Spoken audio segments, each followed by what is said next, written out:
Hola Xochitl, mi nombre es Alejandro Martínez Díaz, vivo en El Paso, Texas y tengo 15 años. Me siento feliz en decir que me has inspirado. La forma en que tú has trabajado para el pueblo mexicano a lo largo de tu carrera política es impresionante. Llevo un tiempo siguiendo la política mexicana, ya que soy la primera generación nacida en los Estados Unidos y me siento muy cercano a México porque toda mi familia vive ahí. En mi clase de inglés nos asignaron a escribir un ensayo argumentativo sobre el tema de nuestra elección. Decidí escribirlo sobre por qué tú eres la mejor opción en el 2024 para las elecciones presidenciales mexicanas. Elegí escribirlo sobre esto porque siento que tenemos muchas similitudes. Una de ellas es el objetivo de ayudar a las personas que más lo necesitan. En este video voy a leer mi ensayo y sería un gran honor que me dieras tu opinión acerca de él. Ten en cuenta, por favor, que si algún día decides visitar El Paso, que sería muy bueno, por cierto, considerando que hay una comunidad mexicana muy grande, mi familia estaría encantada de abrirte las puertas de nuestro hogar y estaríamos fascinados de que te quedaras con nosotros. Te deseo lo mejor en el 2024 y sé que vas a ganar y realmente cambiar las cosas para ayudar y a proteger el México que muchos queremos y amamos. Xochitl Galves, the new Esperanza of Mexico. Corcholata, a portmanteau of corcho, cork, and lata, can, referring to a crown bottle cap. This is the term Mexican President Andrés Manuel López Obrador coined to describe the 5 original candidates that were seeking the National Regeneration Movement's, or Morena's, nomination to the office of President of the United Mexican States. When López Obrador used this term to describe them, he implied that they were uncovered by the people to defend the fourth transformation.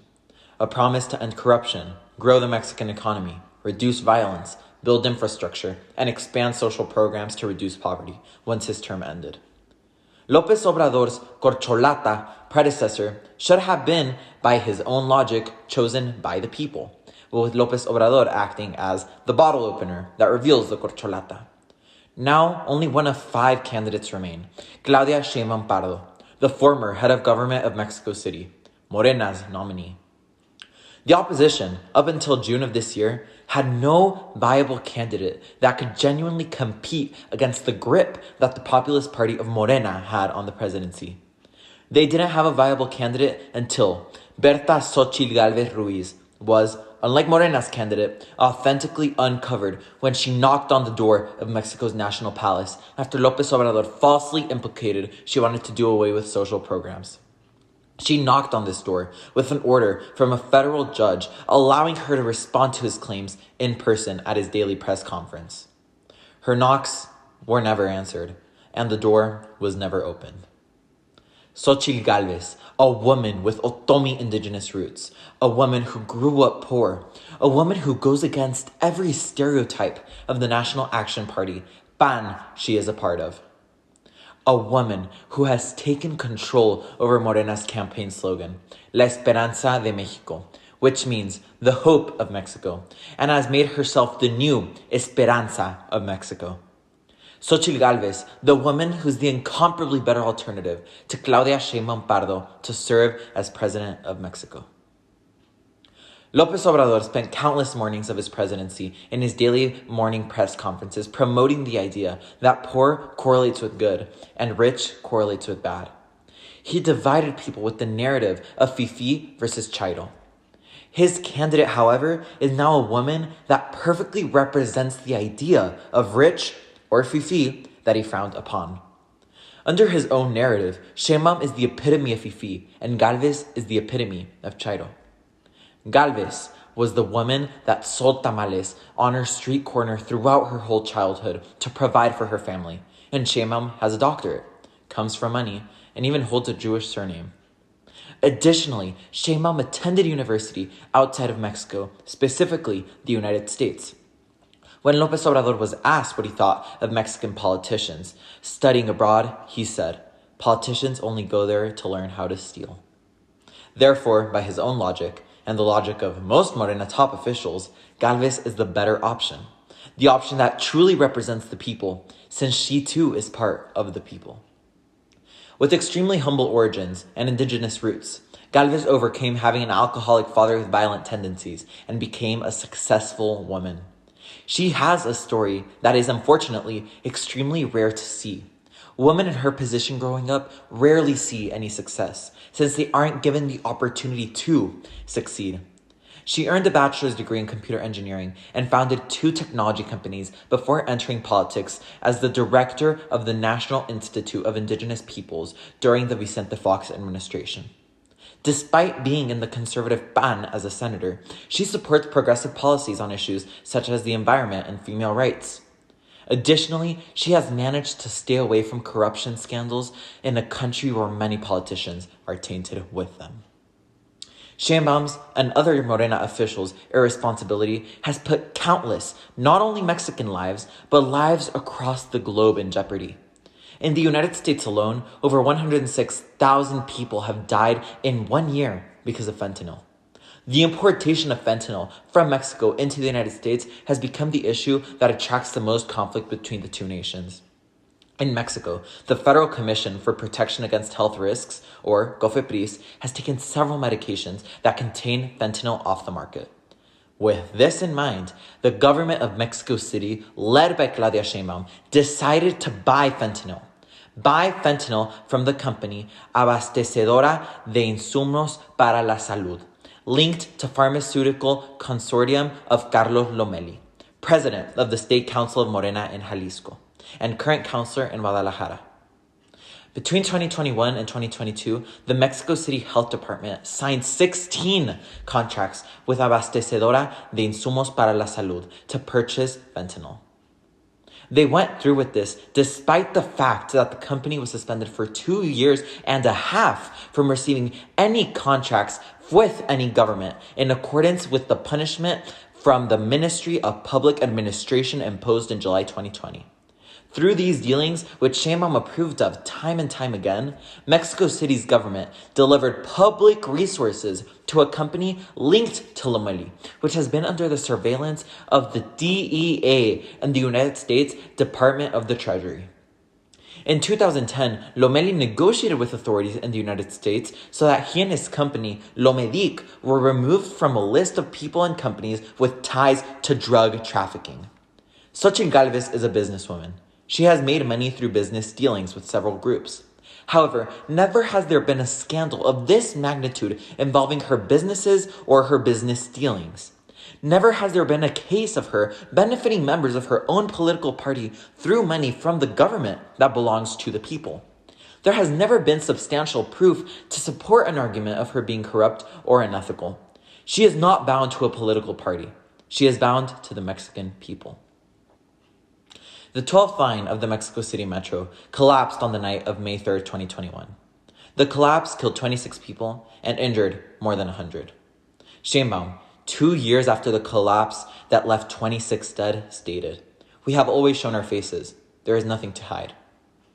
A document sent to the deputy project manager of the Metro Collective Transportation System on September 17, 2019, reported that a pole that supported the wiring in the Los Olivos de Sonco section of the Line 12, the same section that later collapsed and killed those 26 people, presented an abnormal vertical movement when trains pass. What did Sheinbaum's government do? Sheinbaum's government did nothing. Her government knew and understood the risks that this structural anomaly held and did nothing to prevent a future accident. After the document was spread on social media, the Metro management reacted by validating its authenticity. They added, however, that they believed the indicated pole did not have loading functions, nor was it part of the viaduct structure, even though it was clearly implied in the official document. The accountability that has been assigned to those responsible has been sparse at most. 8 low-ranking officials have been indicted for the crimes of homicide and property damage, but no high-ranking official has faced consequences. The then director of the Metro, Florencia Serranía, left her position a month after the accident, but was not charged and has not even appeared in court, resulting in much criticism from the victims. If Claudia Sheinbaum cannot manage a city, what makes her able to manage a country? When Gálvez was mayor of the Miguel Hidalgo borough of Mexico City, not one incident of this magnitude occurred. Not one incident that caused the death of citizens was because of the carelessness of Gálvez. She managed the borough significantly better than Sheinbaum managed Mexico City. She managed the borough significantly better because she offered care to Miguel Hidalgo that Sheinbaum never offered to Mexico City. Mientras del otro lado presumen espectaculares, bardas y acarreos, nosotros llegamos aquí con corazón, con amor, con entusiasmo.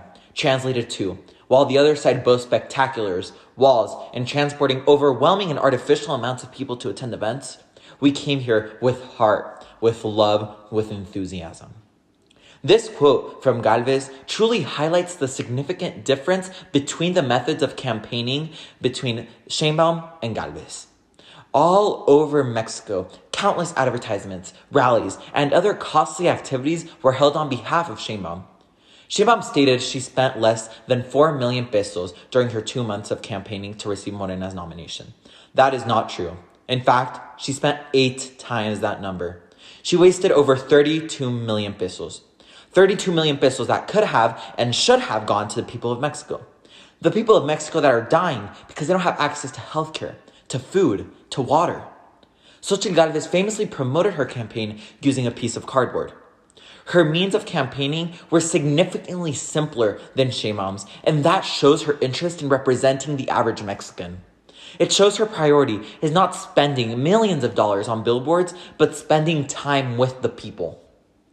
Sheinbaum's faulty campaign practices do not end there, however, as it has been proven that Colima's government mobilized public resources towards Jalisco to strengthen the campaign of Sheinbaum. Indira Vizcaínos, the governor of Colima's administration, sent 15 high-ranking officials to the neighboring state of Jalisco for 2 months and set up an operational headquarters in Guadalajara. From there, state officials operated in favor of Sheinbaum in the districts and electoral sections where the primary election that would eventually decide Morena's presidential candidate was being carried out. According to testimonies from Colima officials, Sheinbaum's team in Jalisco knew precisely the regions where primary elections to decide Morena's nominee would be held. Information that was supposed to be highly confidential. When you put Sheinbaum and Gálvez side by side, the answer of who the more transparent, honest, and moral woman is could not be more apparent. It is necessary to understand the importance of the upcoming Mexican presidential election. It is important to understand the precedent it will set. It is important to understand why Gálvez should be that precedent. Xochitl Galves, whose first name means flower in Nahuatl, has, like a flower, blossomed into a force to be reckoned with in politics. Blossomed from a young girl who was victim of poverty and a witness of violence against women to a woman who is not scared to address the issues within the status quo. And unlike many others, do something to solve those issues. When President López Obrador called this party the hope of Mexico, it's very unlikely he thought that the actual hope of Mexico would be an indigenous woman who biked to her job every day, while others drove in Range Rovers. A self-made woman who, instead of staying at 5-star hotels whenever she campaigns around the country, stays at the homes of supporters who share her vision. Whenever López Obrador chanted Presidenta with Sheinbaum, it's very unlikely that he acknowledged that the next Presidenta could very well be Berta Xochitl Galves Ruiz. Xochitl va. Muchas gracias.